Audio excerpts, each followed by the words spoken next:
یہ پوچھ رہے ہیں کہ ہمارے ہاں قرآن لے کر آتے ہیں, فیصلے کرتے ہیں, بعض دفعہ وہ فیصلے شریعت کے مطابق ہوتے ہیں, تو یہ غلط ہے بھائی. قرآن ہاتھ میں رکھ کے بھی شریعت کے مطابق فیصلہ کرنا پڑے گا, قرآن ہاتھ میں اٹھائے بغیر بھی. ہمارے قبیلے میں یہ ہوتا ہے جیسے چھوٹے موٹے جھگڑے کرتے ہیں نا, جتنے بھی ناانصافی کریں نا قرآن پاک لے کر جاتے ہیں, اس سے مجبور کر کے قرآن شریف بھی آپ کو معاف کرنا پڑے گا. تو کیا اس کو سچ میں نہیں, اس پر لازم نہیں ہے کہ وہ معاف کرے. صرف قرآن ہاتھ میں رکھ کے یہ تو نہیں کہ وہ مجبور ہو گیا ہے.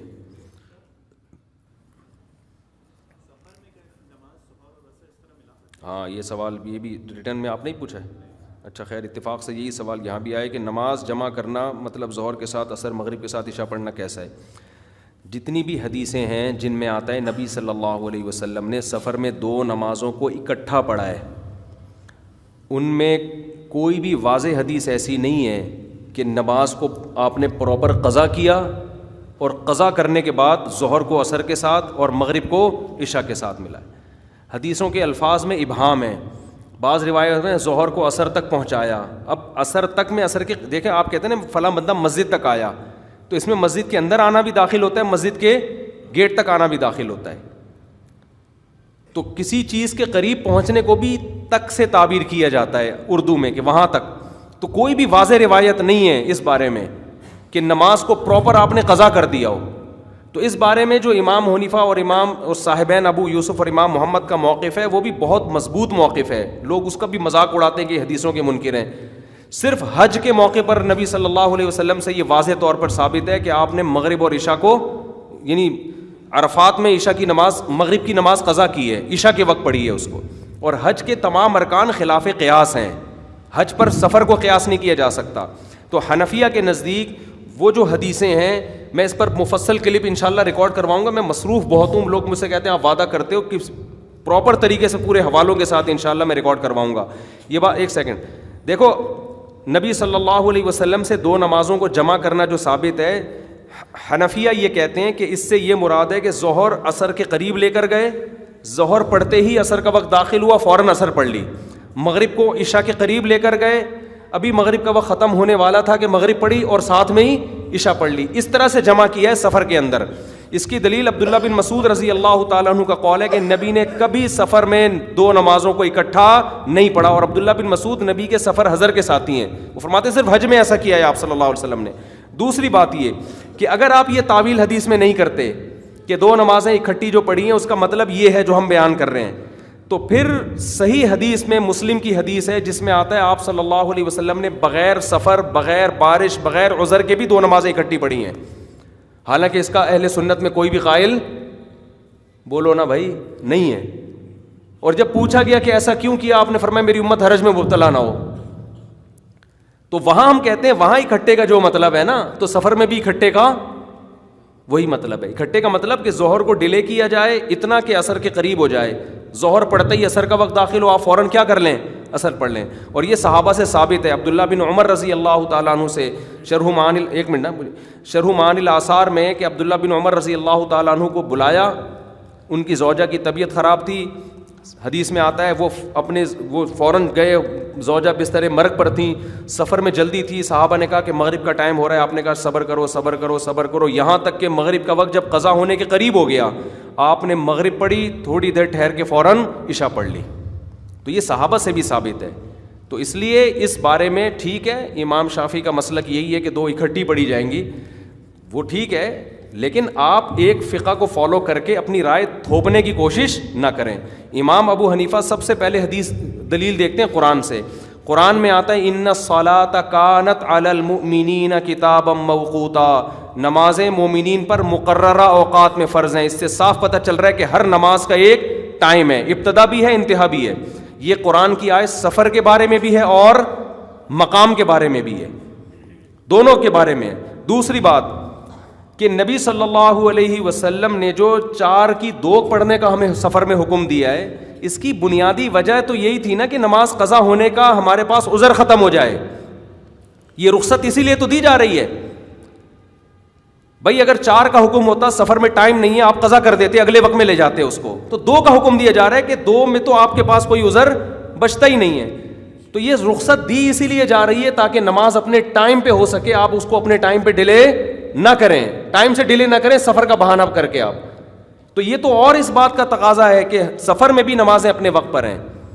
تیسری بات یہ کہ بعض ائمہ نے یہ اشکال کیا ہے, ابن تیمیہ رحمہ اللہ تعالیٰ نے, کہ نبی صلی اللہ علیہ وسلم سے اگر دو نمازیں, جس طرح حنفیہ کہتے ہیں نا کہ ظہر کو عصر کے قریب لے کے جائیں, تو انہوں نے کہا یہ جو ٹائم ہے نا, اوقات, ان کا جانچنا عام آدمی کے لیے بہت مشکل ہے. جب آپ سفر میں جائیں گے تو یہ دیکھنا کہ ہر چیز کا سایہ ایک مثل ہو گیا ہے, ابھی ظہر کا وقت شروع ہونے والا ہے, عصر کا وقت ختم ہونے والا ہے, یا مغرب ختم ہونے والی ہے, یہ تو بہت مشکل میں, یعنی اس میں آسانی کے بجائے کیا ہے, مشکل ہے.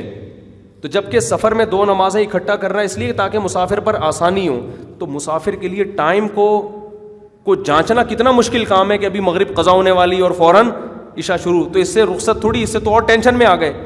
اس اشکال کا جواب یہ ہے کہ صحابہ کرام وہ نمازوں کے اوقات بڑے آرام سے ٹائم, یعنی سورج دیکھ کے اور مغرب کی وقت روشنی دیکھ کے اندازہ لگا لیا کرتے تھے. ان لوگوں کے لیے یہ کوئی مشکل کام نہیں تھا. دوسری بات یہ کہ یہ مشکل جب ہوتا جب سفر میں نبی کا ہمیشہ معمول ہوتا کہ دو نمازیں اکٹھی کرنی ہیں آپ نے. اس کا نقصان یہ ہوتا کہ یعنی ہم ٹینشن میں آتے ہیں کہ بھائی بعض دفعہ مطلع ابر آلود ہے, ہمیں کیا پتہ چلتا مغرب کا وقت ختم ہو رہا ہے کہ نہیں ہو رہا.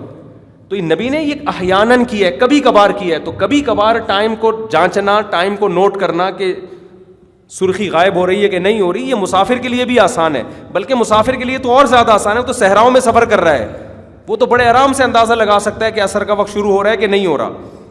ہمیشہ نبی نے جمع بین الصلاتین کی بھی نہیں ہے, کبھی کبھار احیاناً, اور یہ واجب حکم بھی نہیں ہے.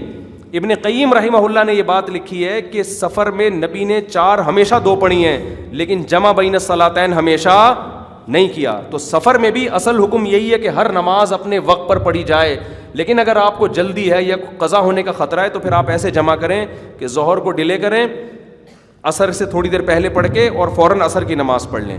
اس طرح سے جمع کی جائے گی نمازوں کو قضا کرنا, کیونکہ اسلام میں نماز کی سب سے زیادہ اہمیت ہے. امام ابو حنیفہ کا اصول ہے کہ جو چیز دلائل قطعی اور متواتر سے ثابت ہو اس کے خلاف جب تک بہت زیادہ مضبوط دلیل نہیں ملتی وہ اس کے خلاف نہیں چلتے. نمازوں کو اپنے ٹائم پہ پڑھنا یہ تو اسلام کا توحید کے بعد سب سے پہلا حکم ہے, اور سفر میں اسلام نے 4 کی 2 کی اس لیے کہ نمازیں ٹائم سے ضائع نہ ہو.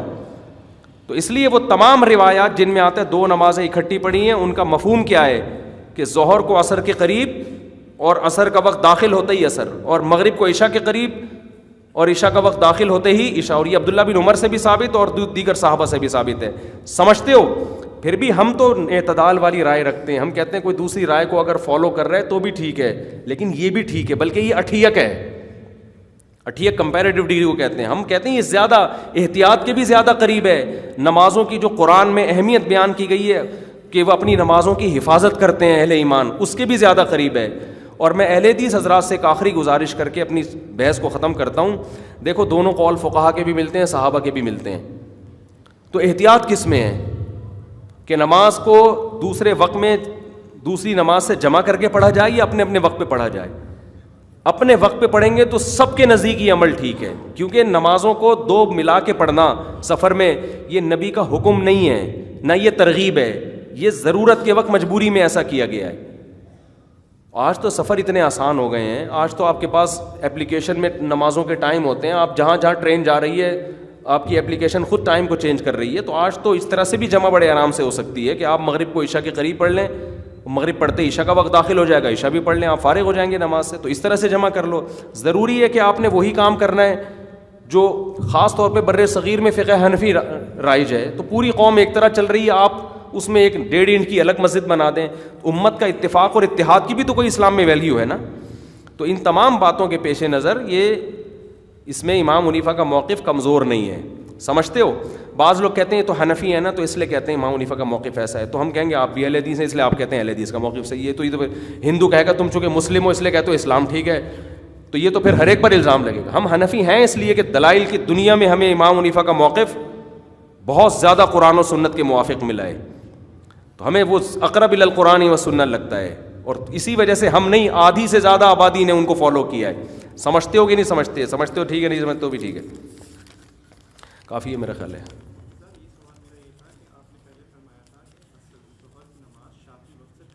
ہاں ہاں بالکل بالکل ایسا ہو سکتا ہے کہ ظہر کی نماز آپ شافی وقت داخل ہونے کے فوراً بعد پڑھ لیں، عصر بھی پہلے پڑھ لیں. عصر جو ہے نا جب ظہر جو شافی وقت کے مطابق عصر کا وقت جب قضا ہوتا ہے نا، اس قضا ہونے سے پہلے عصر پڑھیں، سلام پھیرا آپ نے 2-4 منٹ ٹھہر کے فوراً آپ نے ظہر پڑھ لی. ہاں یہ ٹھیک ہے. امام شافعی کے نزدیک جو ظہر کا وقت قضا ہوتا ہے نا، تو جمہور کا بھی وہی مذہب ہے، حنفیہ میں بھی جمہور کا وہی مذہب ہے، تو اس لیے یہ تو ہم احتیاطاً عصر کی نماز دیر سے پڑھتے ہیں. سمجھتے ہیں؟ نہیں، اذان ہونا شرط نہیں. اذان دے دیں آپ، سفر میں خود اذان دیں نا، اگر کہیں شہر میں نہیں ہے، گاؤں میں نہیں ہے، بس صحرا میں ہے، تو خود اذان دینی چاہیے. فرض نماز اذان دے کے ہی پڑھنی چاہیے. حدیث میں تو بڑی ترغیب ہے کہ جو آدمی صحرا میں اذان دے کے نماز پڑھتا ہے، اللہ فرشتوں پہ فخر کرتے ہیں اس پہ.